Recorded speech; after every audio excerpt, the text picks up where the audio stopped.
Welcome to Listen to Learn.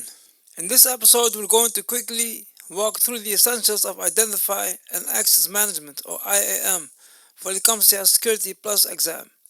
By the end, you should be able to explain the AAA model, the main access control models, the core authentication factors, and what multi-factor authentication really means, all at a high level, without getting lost in detail. Let's get started. First, identification. This is a user claiming an identity, like typing a username. Second, authentication. This is proving that identity, usually with a password, a token, or a biometric. Third, authorization. Once the system knows who you are, it decides what you're allowed to do, which files, systems, or actions are permitted.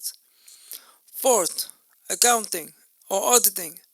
The system records what you did and when, for monitoring, troubleshooting, and investigations. For the exam, remember, identification is who you claim to be. Authentication is prove it. Authorization is what you can do. Accounting is what you did. Part 2, access control models. Next, we have 4 keys. Access control models. These describe how a system decides who gets access to what. Discretionary access control, or DAC. The owner of the resource decides who can access it. Think of a file on your personal computer that you choose to share.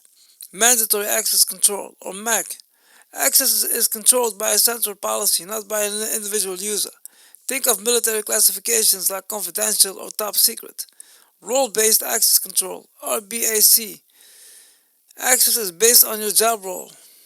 A manager role has one set of permissions. A sales role has another. Assign a user to a role and they inherit those permissions. Attribute-based access control, or ABAC. Access is based on multiple attributes and contributions, such as department, time of day, location, and data sensitivity. It's policy-driven and very granular. Simple exam mapping. DAC, owner decides. MAC, labels and strict policy.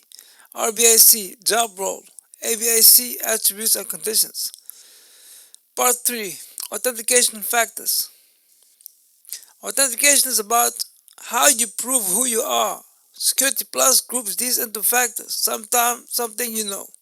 Passwords, pins, passphrases, easy to use but vulnerable if reused or guessed.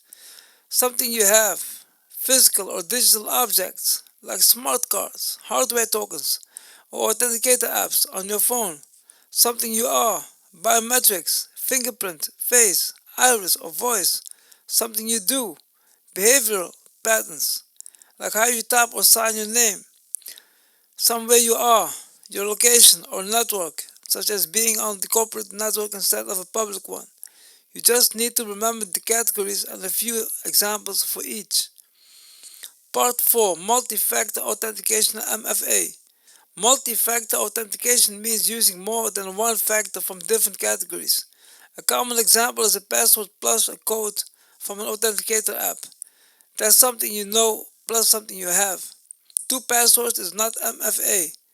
A password plus a PIN is still not MFA because they're both something you know. For the exam, remember, MFA is one of the strongest protections against account compromise because an attacker needs more than just a stolen password. That's a high-level overview of identity and access management for Security Plus. We covered AAA, access control models, authentication factors, and multi-factor authentication in a compact way so you can relay while commuting or